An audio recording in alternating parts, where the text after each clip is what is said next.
শোভা হতে থাকি আসে মাতা দুর্গা দেবী বালাবালি দেখিতে মিলন তোমরা দেখো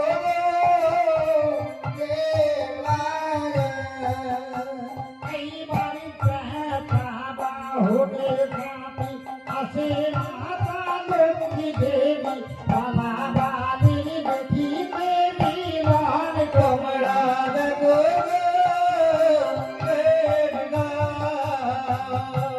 এই বাড়ি হন শোভা হতে থাকি আসে মাতা সরস্বতী বালাবালি দেখিতে মিলন তোমরা দেখো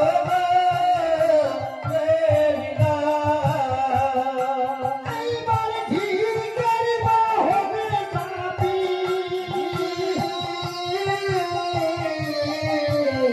আছে দিছি মারবি মনে বালাবালি দেখিতে মিলন তোমরা দেখো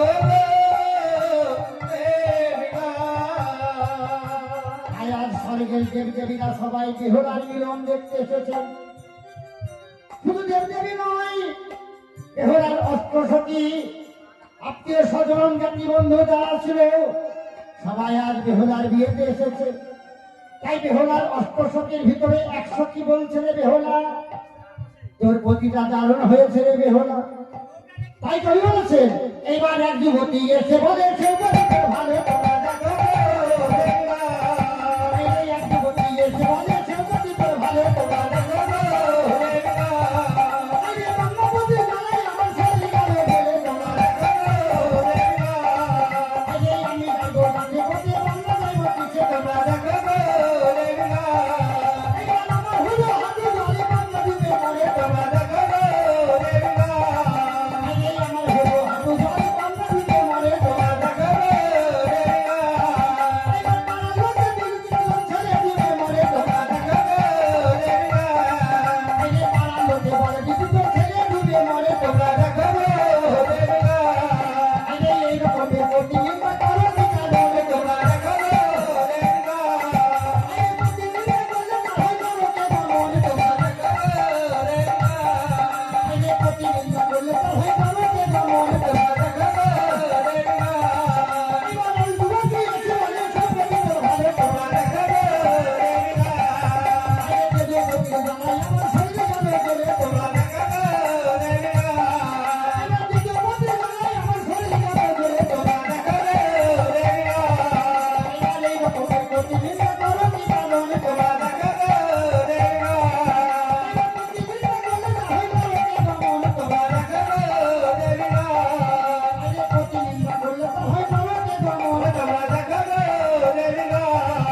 যাইনি তাই তাই আজ বেহুলা লক্ষ্মীন্দরের বিয়েতে আজ কত লোক আনন্দ উৎসাহ করছেন। তাই আজ স্বর্গে থেকে দেবদেবীরা এসে আজ বেহুলা লক্ষ্মীন্দরকে আশীর্বাদ করেছেন। তাই আজ বেহুলা আজ মাতা পিতাকে ত্যাগ করে চলে যাচ্ছেন কোথায় না শ্বশুরের আলায়। তাই আজ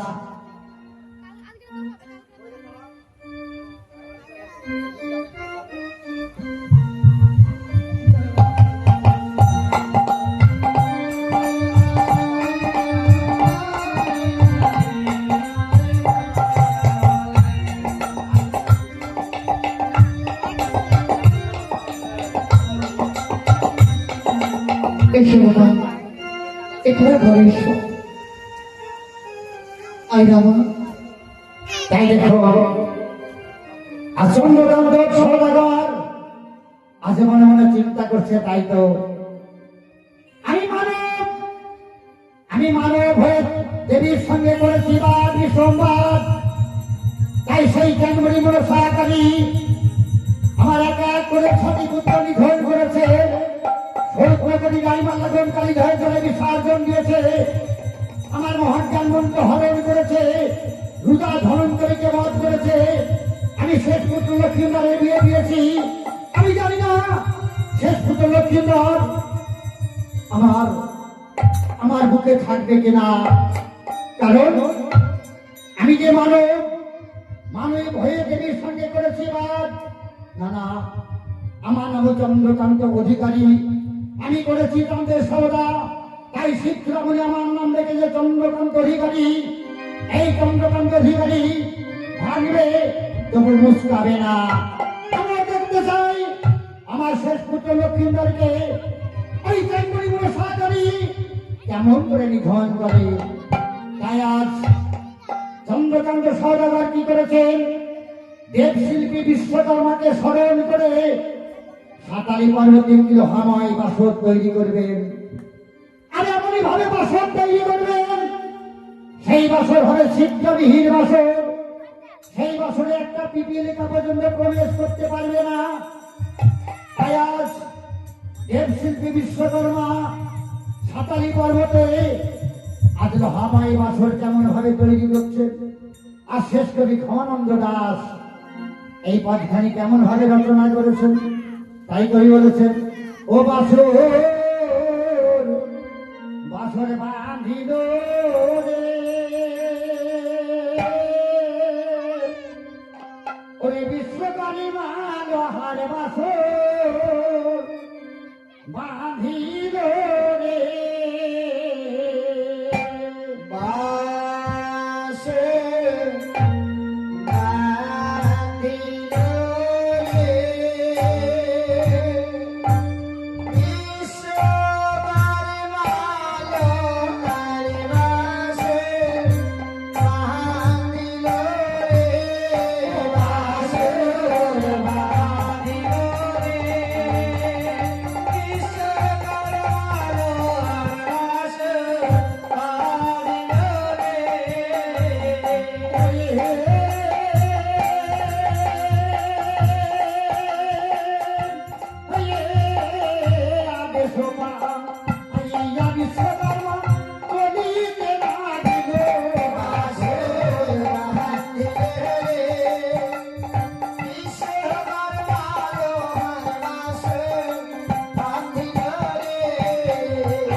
খোলের বাবাকে একটু কমান, কিঞ্চিত কমিয়ে দেন।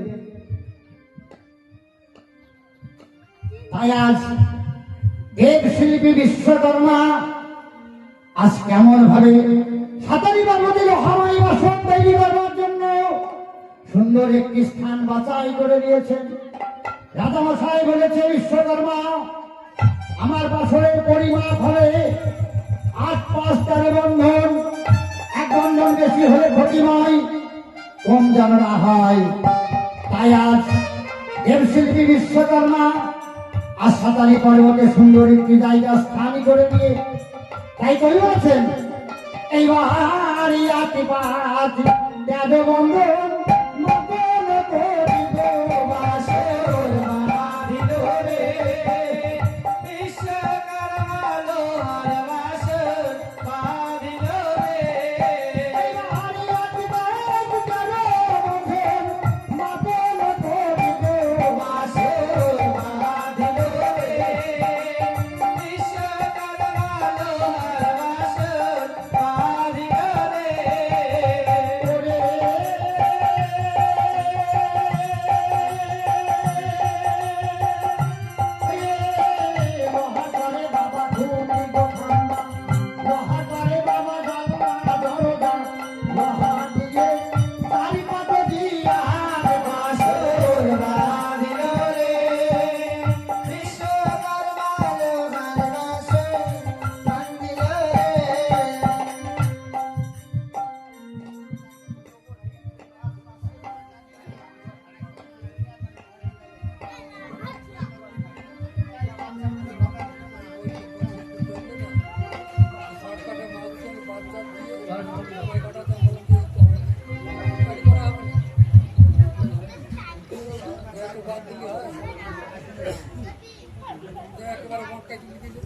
তাই দেখুন আজ দেবশিল্পী বিশ্বকর্মা আজ সাঁতারি পর্বতের হমাই বাসর তৈরি করেছেন বা বাসর তৈরি করছেন। তাই আজ কবি কি বলেছেন, এই আরে লোহার করে বাবা খুঁটি দোখাম্বা, লোহার করে বাবা জানলা দরজা, লোহা দিয়ে চারিপথ দিয়াল বাসর বাঁধিল রে। বিশ্বকর্মা লোহার বাসর বাঁধিল রে। আজ লোহার করে বাবা খুঁটি দোখাম্বা, আয়া লোহার করে বাবা জানলা দরজা, লোহা দিয়ে চারিপথে দিয়াল বাসর বাঁধিল রে। বিশ্বকর্মা লোহার বাসর বাঁধিল রে। লোহার করে বাবা পড়ি গোমাটি, লোহার করে বাবা মেঘে গোমাটি, লোহা দিয়ে সুন্দর বাসর বাসর বাঁধিল রে। বিশ্বকর্মা লোহার বাসর বাঁধিল রে। লোহার করে বাবা পড়ি গোমাটি, লোহা করে বাবা মেঘে গোমাটি, লোহা দিয়ে সুন্দর বাসর বাসর বাঁধিল রে। বিশ্বকর্মা লোহার বাসর বাঁধিল রে। তাই দেখুন বাসর লোহাময় বাসর তৈরি করছে। আচ্ছা বলুন তো বাবা, বাসর তো এক প্রকারের বাসর নয়, বাসর তো অনেক প্রকারের বাসর আছে। যেমন আমার মাতৃবাসর, আমার পিতৃবাসর, আমার বিবাহ বাসর, আমার শ্রাদ্ধ বাসর, আর কোন বাসর আছে? এই যে বাবা 3.5-14 কোয়া মানব বাসর। এই বাসর কি একই বস্তু দিয়ে বাঁধা আছে? কবি বললেন না। তবে এই 3.5-14 কোয়া মানব বাসর তৈরি করতে কটি বস্তু লেগেছে? কবি বলেছেন 18টি। 18টি কি কি না? কবি বলেছে মায়ের 4 অংশ, আর পিতার 4 অংশ, আর গুরুর দিয়া 10। এই 18টা ধাতুতে আমাদের এই 3.5-14 কোয়া মানব বাসর তৈরি। অর্থাৎ একই বস্তু দিয়ে কোনো বাসর বাঁধা যায় না। কিন্তু কবি বলেছেন এটা লোহাময় বাসর। তাহলে এই লোহাময় বাসর ঘরে আর কোন বস্তু দিয়ে আসে? কবি এখানে বলেছেন ওরে সোনা রূপু আর দস্তা, গাছে কত বাবা বস্তা গো বস্তা, তাহা দিয়ে সুন্দর বাসর বাসর বাঁধিল রে। বিশ্বকর্মা লোহার বাসর বাঁধিল রে। আর সোনা রূপু আর দস্তা, আয়া গাছে কত বাবা বস্তা গো বস্তা, তাহা দিয়ে সুন্দর বাসর বাসর বাঁধিল রে। বিশ্বকর্মা লোহার বাসর বাঁধিল রে। ওরে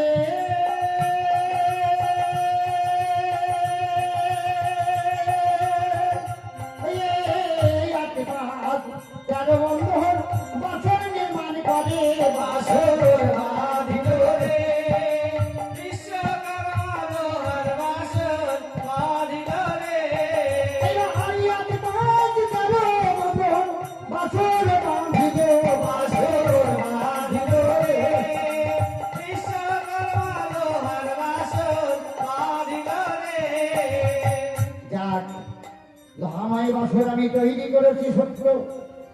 এইবার রাজামশাইকে দেখাতে হবে এই লোহাময় বাসর কিনার মনের মতো করে আমি তৈরি করতে পেরেছি কিনা। আমি একবার রাজামশাইকে ডেকে দেখি। রাজামশাই, রাজামশাই। ওম নমঃ শিবায় সন্তায় করুণার্থয় হে তবে চাত্মন গতি পরমেশ্বর। জয় শিব শম্ভু, জয় শিব শম্ভু, জয় শিব শম্ভু। রাজামশাই, বিশ্বকর্মা, এই দেখুন আপনার সাতারি পর্বতের হামাই বছর আমি তৈরি করে দিয়েছি। বিশ্বকর্মা, এইবার আপনি দেখে নিন আপনার মনের মতো করতে আমি তৈরি করতে পেরেছি কিনা। শোনো বিশ্বকর্মা, তুমি যে আমার পুত্রের বাসর ঘর নির্মাণ করেছো, আমি তোমায় বলেছিলাম ওই বাসর ঘরে যেন একটা পিপিলিকা যেন প্রবেশ না করতে পারে। তবে তুমি আমার সেইভাবে পুত্রের বাসর ঘর নির্মাণ করেছো তো? রাজামশাই, বলো বিশ্বকর্মা। আমি হচ্ছি দেব শিল্পী বিশ্বকর্মা, বিশ্বের কারিগর, তাই আমার নাম হচ্ছে বিশ্বকর্মা। এমনই ভাবে তৈরি করেছি এই রহময় বছর ঘরে একটা পিপিলিকা পর্যন্ত প্রবেশ করতে পারবে না। হ্যাঁ রাজামশাই। তবে শোনো শোনো বিশ্বকর্মা, আজ আমি তোমার মুখের কথা আমি বিশ্বাস করতে চাই না। তবে তুমি যে আমার পুত্রের বাসর ঘর নির্মাণ করেছো, আমি ওই বাসর ঘর পরীক্ষা করে নিতে চাই। এমন কি পরীক্ষা করবেন? এমন কি পরীক্ষা জানো বিশ্বকর্মা? আমি ওই বাসর ঘর আমি ধোয়া পরীক্ষা করে নিতে চাই। আরে মশাই, আপনি অগ্নি পরীক্ষা করে নেন। কি বললে? কি বললে বিশ্বকর্মা? কি বললে? আসলে সত্যই তুমি তাহলে বাসর ঘরটি নির্মাণ করেছো, ওই বাসর ঘরে একটা পিপিলিকা পর্যন্ত প্রবেশ করতে পারবে না। তবে শোনো শোনো বিশ্বকর্মা, আমি যখন তোমাকে বিশ্বাস করে আমার পুত্রের বাসর ঘর নির্মাণ করতে বলেছি, তবে আর তোমার প্রতি আমার অবিশ্বাস নেই বিশ্বকর্মা। বাহ, তবে যখন আমার পুত্রের বাসর ঘর তুমি নির্মাণ করেছো, আমি তোমাকে তোমার উপযুক্ত পারিশ্রমিক আমি তোমায় দিয়ে দিতে চাই। এই নাও বিশ্বকর্মা, আমি তোমাকে উপযুক্ত তোমার পারিশ্রমিক আমি দিয়ে দিতে বেশ, তাহলে আমি আসি রাজামশাই, আমি আসি। এবার তুমি এসো।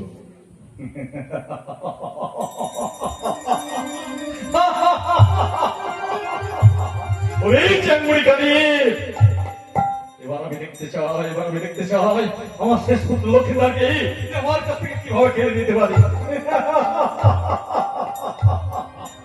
না না না না, বিশ্বকর্মাজি বাসর ঘরটি নির্মাণ করেছি, আমি একবার ওই বাসর ঘরটি আমি পরিক্রমা করে দেখি কেমন ভাবে বিশ্বকর্মা ওই বাসর ঘরটি নির্মাণ করেছে।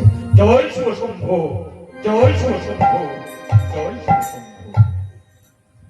এইবার বাসরের কাজ শেষ হলো, বিশ্বকর্মা আমার চলে গেল, মনসা সঙ্গে দেখা হয়ে গেল। বাসর বাঁধিল রে বিশ্বকর্মা লোহার বাসর বাঁধিল রে। এইবার বাসরের কাজ শেষ হলো, ওই বিশ্বকর্মা আমার চলে গেল, মনসা সঙ্গে দেখা হয়ে গেল। বাসর বাঁধা এ পিতা, কে? আমি মনসা। মনসা, ওরে মা, তুই তুই আমার সম্মুখে এই অসময়ে কেন মা? তুমি কোথা হইতে আসছো পিতা? ও, আমি কোথা হতে আসছি? বল। ওরে মা, তুই আমার কন্যা, আমি তোর পিতা, আমি তো তোর কাছে মিথ্যা কথা বলতে পারবো না মা। আমি কোথা থেকে আসছি জানিস? বল। আমি গিয়েছিলাম সাতালি পর্বতে, ওই চন্দ্রকান্ত সওদাগরের সন্তানের কারণে লোহাবাই বাসর তৈরি করতে মা। তবে তোমার লোহাময় বাসন নির্মাণ করা কি সারা হয়ে গেছে? হ্যাঁ মা, আমার বাসরের কাজ সারা হয়েছে। বলতে পারো ওই বাসরে কি কোনো তুমি ছিদ্র রেখেছো? মনসা, আমি হচ্ছি দেব শিল্পী বিশ্বকর্মা, রাজামশাইয়ের কথা মতো এমনই ভাবে সেই রহময় বাসর তৈরি করেছি, সেই বাসর হয়েছে ছিদ্রবিহীন বাসর, একটা পিপিলিকা পর্যন্ত প্রবেশ করতে পারবে না। পিতা, তুমি চাঁদ সওদাগরের কথা মতো বাসনটি নির্মাণ করেছো ছিদ্রবিহীন। এইবার তুমি পুনরায় বাসনে চলে যাও। কেন মা? আর এই বাসনে গিয়ে ঈশান কোণে একটি সূক্ষ্ম ছিদ্র করে আসো। মনসা, হ্যাঁ পিতা। কখনোই না। আমি দেব শিল্পী বিশ্বকর্মা, আমি দেব লোহাময় বাসর ঘর তৈরি করেছি, ছিদ্রবিহীন বাসর। আবার সেই হস্তে সেই রহময় বাসর ঘর আমি ছিদ্র করবো, আমি কখনই পারবো না মনসা। পিতা,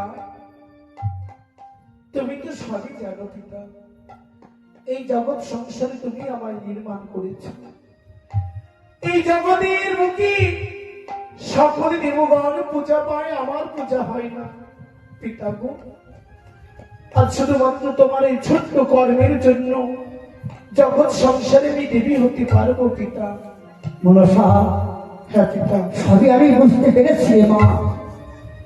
আমি আমি তোকে জন্ম দিইনি ঠিকই, তবে পাতালপুরে এই দুই হাত দিয়ে এই স্বর্ণবর্ণ ত্রিনয়নী চতুর্ভুজাকে পুরোতে আমি যে তোকে সৃষ্টি করেছিলাম, আমি এই দুই হাতকে তৈরি করেছিলাম। সেই দিন থেকে আমি তোকে কন্যা বলে স্বীকার করেছি, তুইও আমায় পিতা বলে স্বীকার করেছিস। তবে তুমি কি চাও না পিতা তোমার কন্যা হয়ে এই মূর্তির দাঁড়িয়ে দাঁড়িয়ে আমি কতদিন ঘুরে বেড়াবো, কতদিন ওই মানবের হাতে আমি মার খেয়ে বেড়াবো? পিতা গো, আমিও দেবী হতে চাই পিতা। কিন্তু মা, আমি যে নিরুপায় মা, কেন? আমি যদি আবার পুনরায় সেই লোহাময় বাসর ঘরে ছিদ্র করি, এই ধরার বুকে আমাকে কেউ বিশ্বকর্মা বলবে না, আমাকে যে সবাই বিশ্বাসঘাতক বলে ডাকবে। কেন পিতা? আমি পারবো না মা, আমি পারবো না। এমন কথা তোমাকে কেউ বলবে না পিতা, কারণ আমি যদি সত্যিই জগৎ মা ছাড়ি দেবী হতে পারি পিতা, আজ আমি তোমাকে কথা দিলাম, এই জগৎ সংসারে আমার পূজার পূর্বে আমি তোমার পূজার বিধান করে দেব। প্রত্যেক জীবের ঘরে ঘরে, প্রত্যেক জীবের কর্মস্থলে আজকে তোমার পূজা হবে। সবাই জগতের লোক জানবে তুমি হলে বাবা বিশ্বকর্মা। ওরে মা, পিতা, আমি যে লোহাময় বাসর ঘরে ছিদ্র করব, আমি যদি লোহাময় বাসর ঘরে ছিদ্র করি, রাজামশাইয়ের কাছে তো আমি অপরাধী হয়ে যাব, আমাকে তো বিশ্বকর্মা বলবে না। পিতা, আমি কেমন করে ছিদ্রবিহীন বাসর তৈরি করবো তুমি মা? যে বাসর নির্মাণ করে এসেছ, সত্যই যদি পুনরায় বাসর মাথায় যাও, যদি চাঁদ সওদাগর তোমায় দর্শন করে তোমায় জিজ্ঞাসা করবি, তখন তোমাকে সত্যটা বলতে হবে না, মিথ্যা বলতে হবে না। আমি কি করব জানো পিতা? তুমি ওই বাসরে ছিদ্র করার সঙ্গে সঙ্গে তোমার বাক্যটিকে আমি রহিত করে দেব। মনসা! তুমি বোমা হয়ে যাবে। মনসা, এ তুই কি করলি মা? হ্যাঁ পিতা, আসামি তোর পিতা, তুই আমার কন্যা, ছিদ্র করবার সঙ্গে সঙ্গে আমার বাক শক্তি তুই হরণ করে দিবি। হ্যাঁ পিতা। এই বাক শক্তিকে আমি কোনোদিন ফিরে পাবো না রে মা। পাবে পিতা, পাবে। যেদিন ওই দাম্ভিক অহংকারী চাঁদ আমার চরণে পুষ্পাঞ্জলি দিয়ে জগৎ মাঝে দেবী করবি, সেদিন তোমার বাক্যটি তুমি আবার ফিরে যাবে। বেশ, তবে তোর মনোবাঞ্ছাই পূর্ণ হোক মা।